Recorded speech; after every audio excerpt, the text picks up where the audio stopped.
Princess Bride, S. Morgenstern's classic tale of true love and high adventure. The Good Parts version, abridged by William Goldman. Part 7, Section 1. The Wedding. Inigo allowed Fezzik to open the door, not because he wished to hide behind the giant's strength, but rather because the giant's strength was crucial to their entering. Someone would have to force the thick door from its hinges, and that was right up Fezzik's alley. "It's open," Fezzik said, simply turning the knob, peering inside. "Open?" Inigo hesitated. "Close it then. There must be something wrong. Why would something as valuable as the prince's private zoo be left unlocked?" "It smells of animals, something awful in there," Fezzik said. Did I get a whiff? "Let me think," Inigo said. "I'll figure it out." And he tried to do his best, but it made no sense. You didn't leave diamonds lying around on the breakfast table, and you kept the zoo of death shut and bolted. So there had to be a reason. It was just a matter of exercising your brain power, and the answer would be there. The answer to why the door happened to be unlocked was really this. It was always unlocked. And the reason for that was really this: safety. No one who had entered via the front door had ever survived to exit again.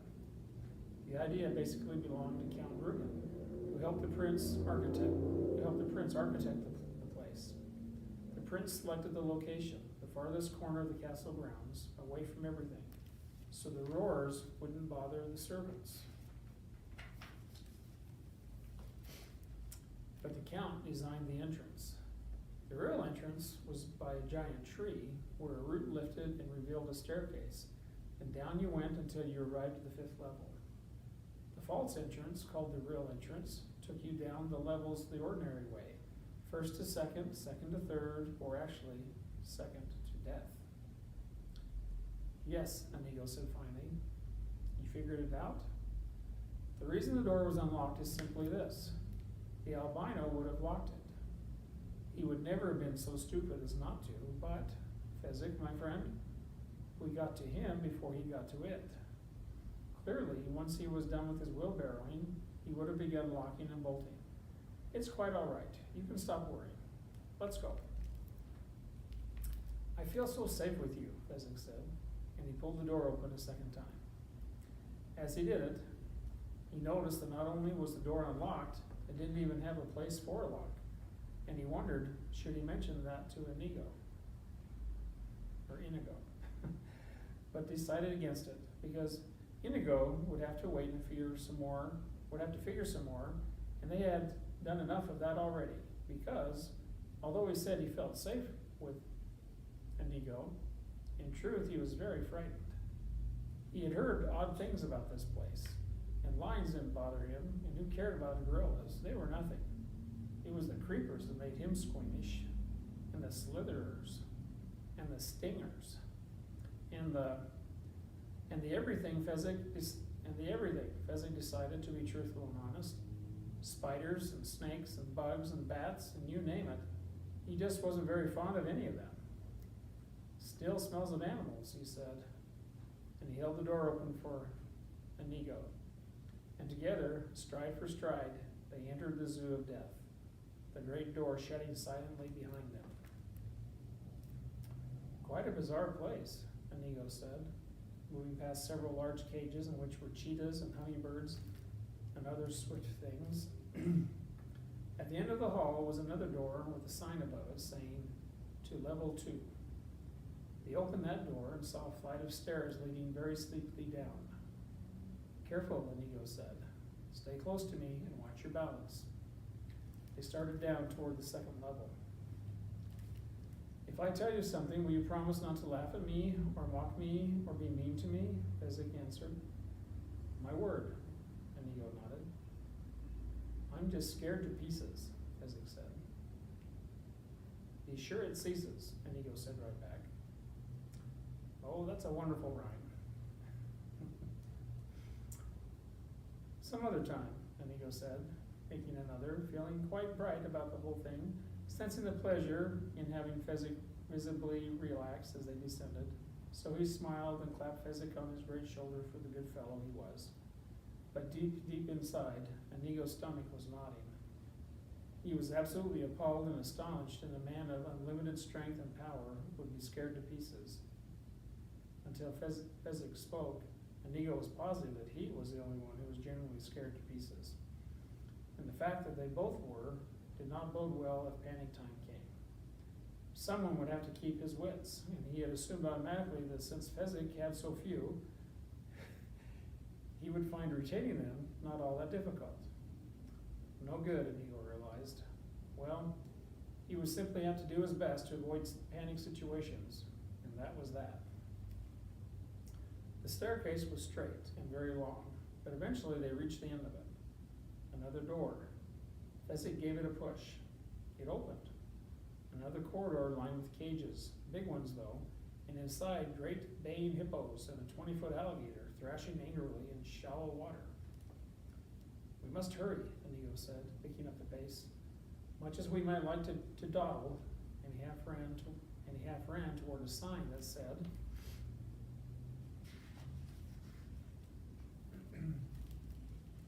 to level 3. Inigo opened the door and looked down, and Fezzik peered over his shoulder. Inigo said. This staircase was different.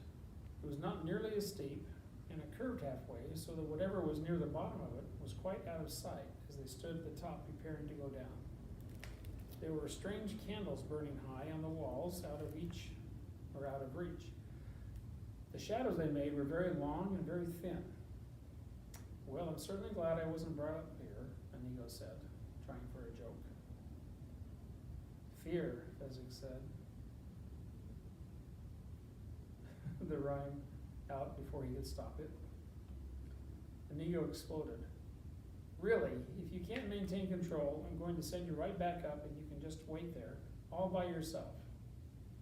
Don't leave me. Don't make me leave you. Please. I meant to say beer. I don't know how the F got in there. I'm really losing patience with you. Come along, Inigo said. And he started down the curving stairs, Fezzik following. And as the door closed behind him, 2 things happened. 1, the door quite clearly locked. 2, out went the candles on the high walls. Don't be frightened, Inigo screamed. I'm not, Fezzik screamed right back. And then, above his heartbeat, he managed, what are we going to do? Simple, said Inigo after a while.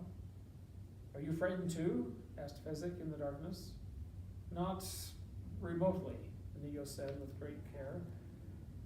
And before, I meant to say easy. I don't know how the got in there. Look, we can't go back, and we certainly don't want to stay here.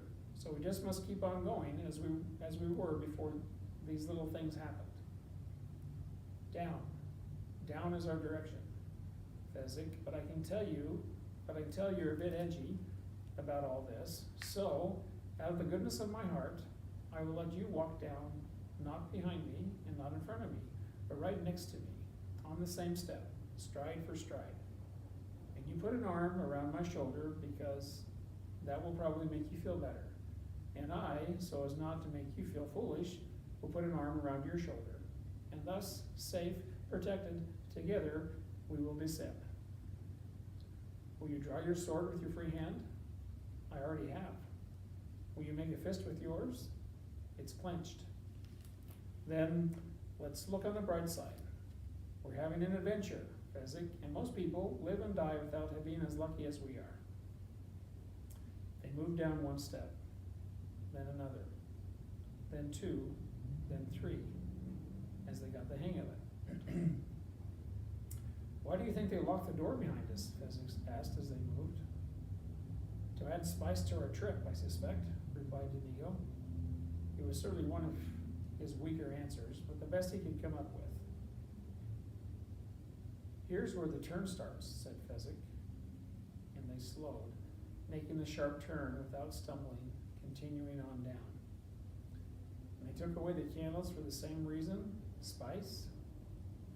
Most likely. Don't squeeze my hand quite so hard. Don't you squeeze me quite so hard. By then, they knew they were for it.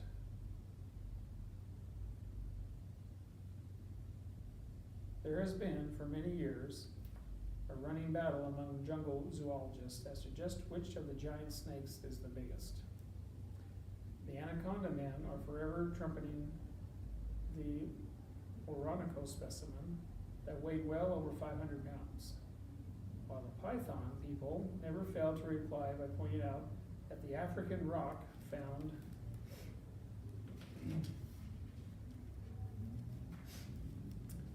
outside Zambezi measured 34 feet 7 inches.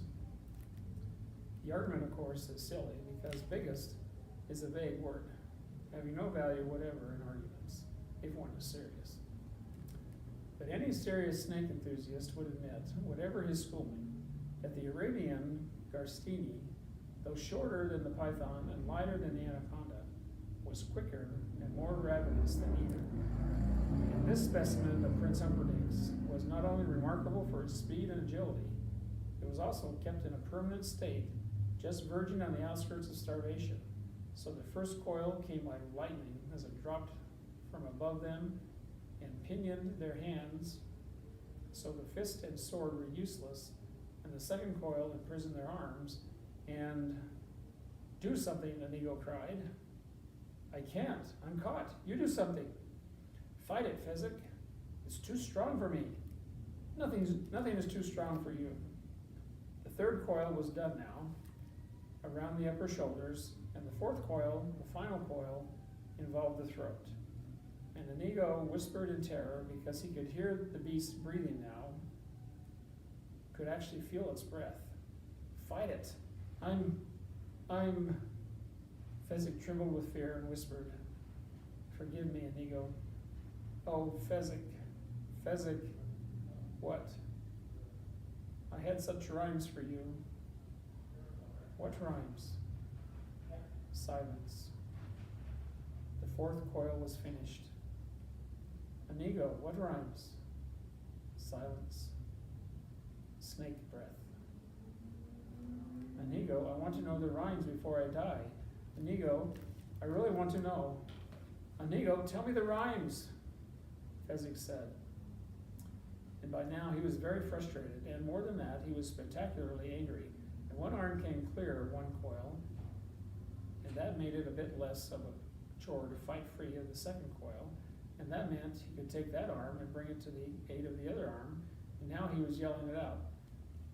"You're not going anywhere until I know those rhymes." And the sound of his own voice was really very impressive, deep and resonant. And who was this snake anyway, getting in the path of Fezzik when there were rhymes to learn? And by this time, not only were both arms free of the bottom three coils, but he was furious at the interruption, and his hands grabbed toward the snake breath, and he didn't know if snakes had necks or not, but whatever it was that you called the part that was under its mouth, that was the part he had between his great hands, and he gave it a smash against the wall, and the snake hissed and spit, but the fourth coil was looser, so Fezzik smashed it again, and a third time, and then he brought his hands back a bit for leverage, and he began to whip the beast against the wall like a native washerwoman beating a skirt against the rocks. And when the snake was dead, Inigo said, "Actually, I had no specific rhymes in mind. I just had to do something to get you into action." Fezzik was panting terribly from his labors. "You lied to me, is what you're saying. My only friend in all my life turns out to be a liar." He started trumping down the stairs, Inigo stumbling after him. Fezzik reached the door at the bottom and threw it open and slammed it, with Inigo just managing to slip inside behind the door, crashing shut. It locked immediately. At the end of this corridor, the to level 4 sign was clearly visible, and Fezzik hurried toward it. Inigo pursued him. hurrying past the poisoners, the spitting cobras, and gaboon vipers, and perhaps most quickly lethal of all, the lovely tropical stonefish from the ocean outside India. I apologize, Inigo said. One lie in all these years, that's not such a terrible average when you consider it saved our lives.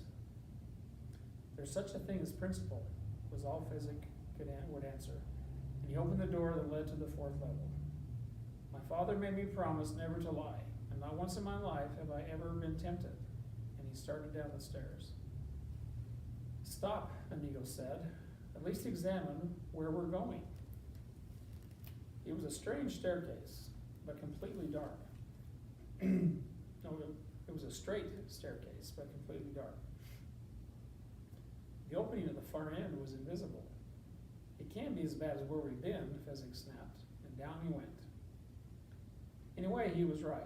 For Inigo, bats were never the ultimate nightmare. Oh, he was afraid of them, like everybody else, and he would run and scream if they came near. In his mind, though, hell was not bat-infested. But Physic was a Turkish boy, and people claim the fruit bat from Indonesia is the biggest in the world. Try telling that to a Turk sometime. Try telling that to anyone who has heard his mother scream. Here come the king bats, followed by the poisonous fluttering of wings. Here come the king bats, Physic screamed, and he was quite literally, as he stood halfway down the dark steps, paralyzed with fear. And behind him now, doing his best to fight the darkness, came Inigo. And he had never heard that tone before, not from Physic. And Inigo didn't want bats in his hair either, but it wasn't worth that kind of fright, so he started to say, what's so terrible about king bats? But what was all he had time for before Physic cried, rabies, rabies! And that was all Inigo needed to know. And he yelled, down, Physic! And Physic still couldn't move, so Inigo felt for him in the darkness as the fluttering grew louder, and with all his strength he slammed the giant on the shoulder, hollowing down. And this time Physic went to his knees obediently. But that wasn't enough, not nearly. So Inigo slammed him again, crying, flat, flat, all the way down, until Physic lay on the black stairs, shaking, and Inigo knelt above him, the great six-fingered sword flying into his hands. And this was it. This was a test to see how far down the 90 days of brandy had taken him, how much of the great Inigo Montoya remained. For yes, he had studied fencing. True, he had spent half his life and more learning the Agrippa attack and the Bedeni defense, and of course he had studied his Theobald. But he had also, one desperate time, spent a summer with the only Scot who ever understood swords, the crippled McPherson. And it was McPherson who scoffed at everything Inigo knew. It was McPherson who said, Theobald is fine if you fight in a ballroom. But what if you meet your enemy on terrain that is tilted and you are below him? And for a week, Inigo studied all the moves from below.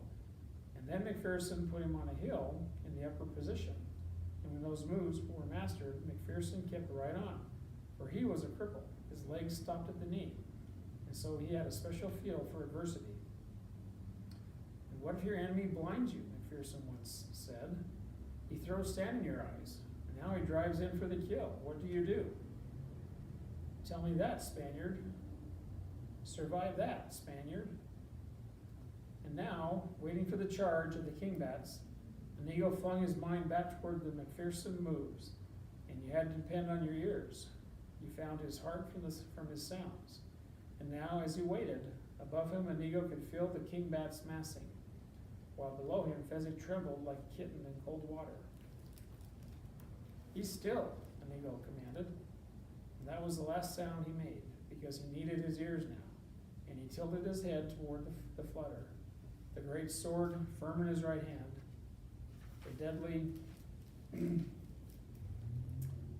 point circling slowly in the air. Inigo had never seen a king bat, knew nothing of them. How fast were they? How did they come at you? At what angle? And how many made each charge? The flutter was dead above him now, 10 feet perhaps more. And could bats see in the night? Did they have weapons too? Come on, Inigo was about to say. But there was no need, because with a rush of wings he had expected, and a high, long shriek he had not, the first king bat swooped down at him. Inigo waited. The flutter was off to the left. And that was wrong, because he knew where he was, and so did the bats, or so did the bees. So that meant they must have been preparing something for him. A cut, a sudden turn.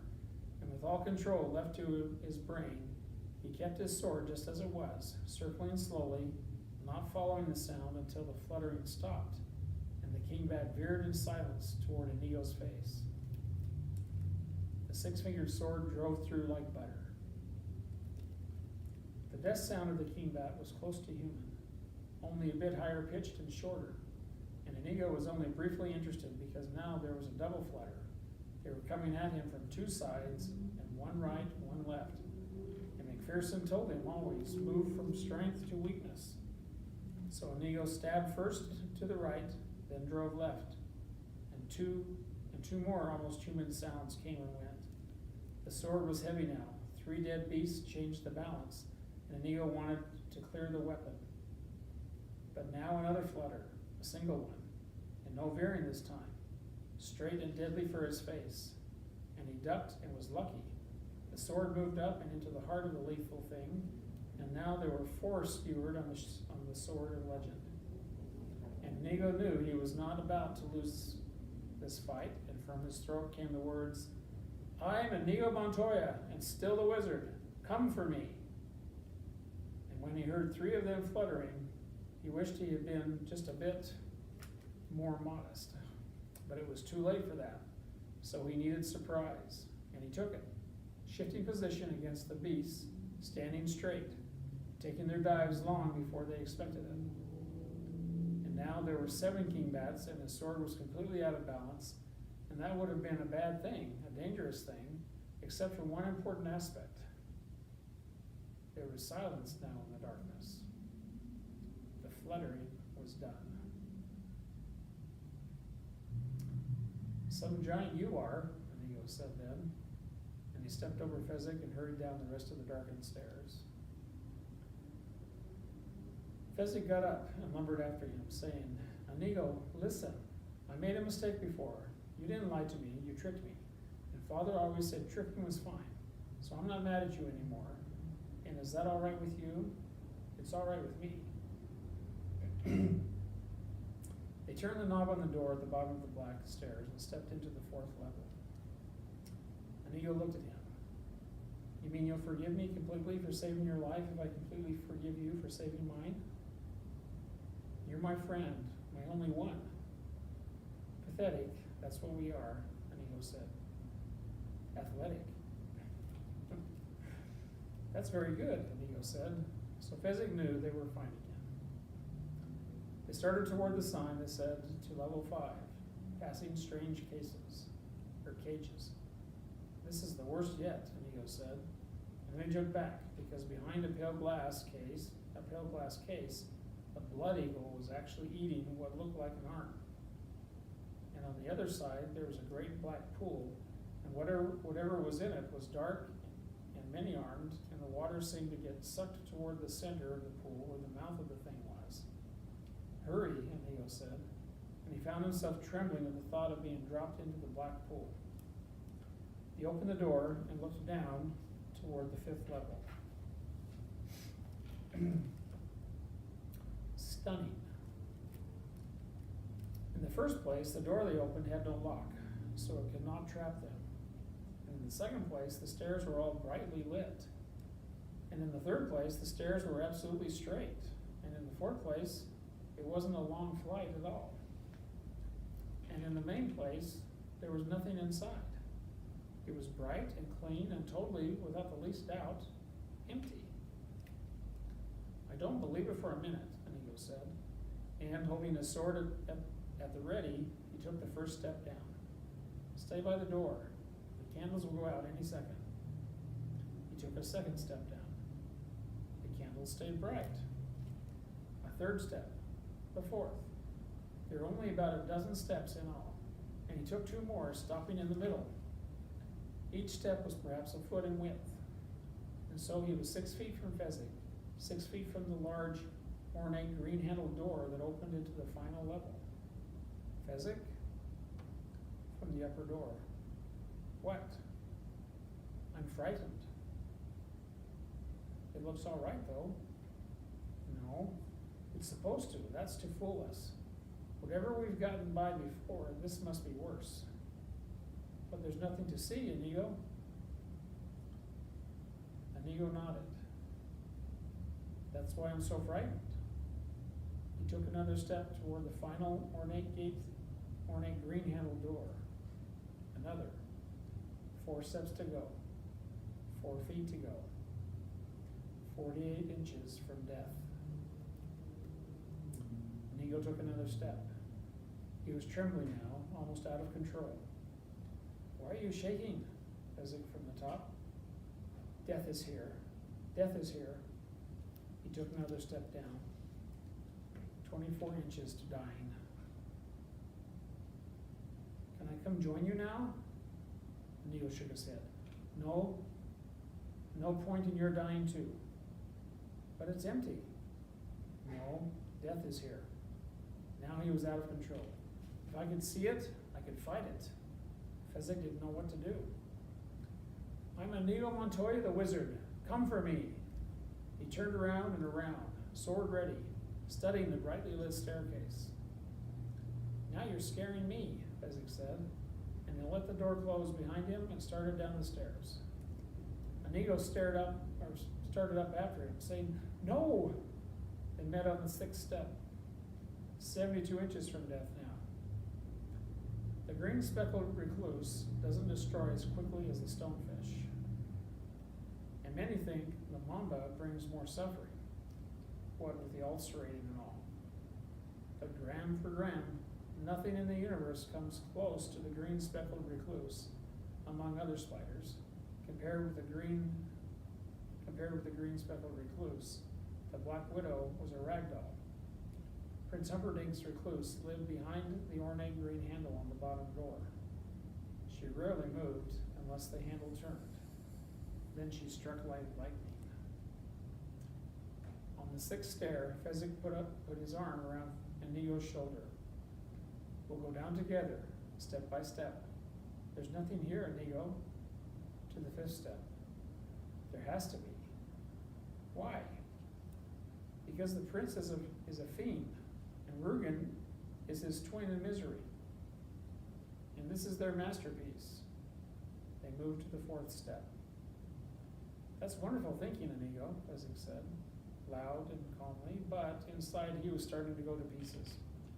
Because here he was, in this nice, bright place, and his one friend in all the world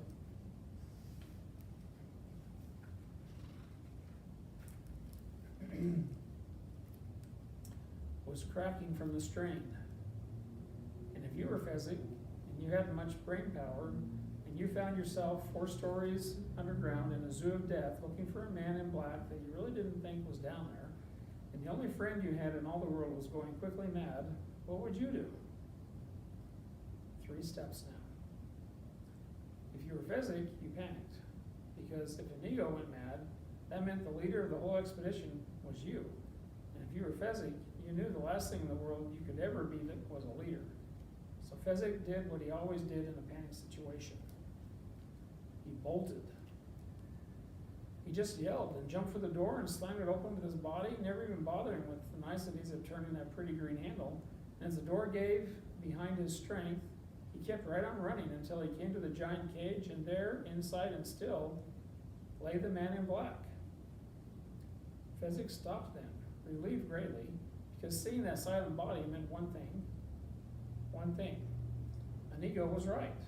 And if Inigo was right, he couldn't be crazy. And if he wasn't crazy, then Fezzik didn't have to lead anybody anywhere. And when that thought reached his brain, Fezzik smiled. Inigo, for his part, was startled at Fezzik's strange behavior.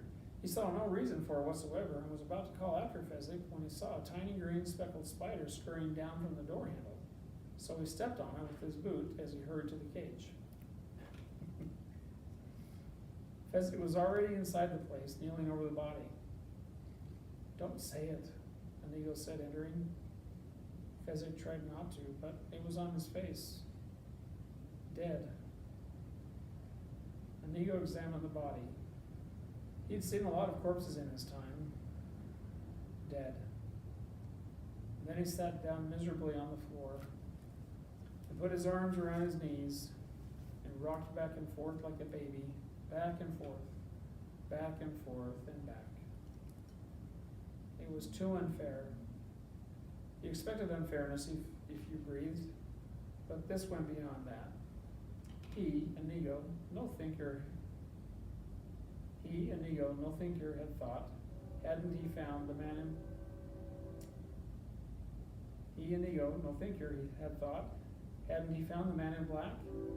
He, Inigo, frightened of beasts and crawlers and anything that stung, had brought them down the zoo unharmed. He had said goodbye to caution and stretched himself far beyond any boundaries he ever dreamed he possessed. And now, after such effort, after being reunited with Fezzik on this day of days for this one purpose, to find the man, to help him find a plan, to help him revenge his dead Domingo, gone. All was gone. Hope, gone. Future, gone. All the driving forces of his life, gone. Snuffed out, beaten, dead. I am Inigo Montoya, the son of Domingo Montoya, and I do not accept it. He sprang to his feet, started up the underground stairs, stopping only long enough to snap commands. Come along, bring the body. He searched through his pockets for a moment, but they were empty from the brandy. Have you got any money, Fezzik? Some. They pay well in the Brood Squad. Well, I just hope it's enough to buy a miracle. That's all.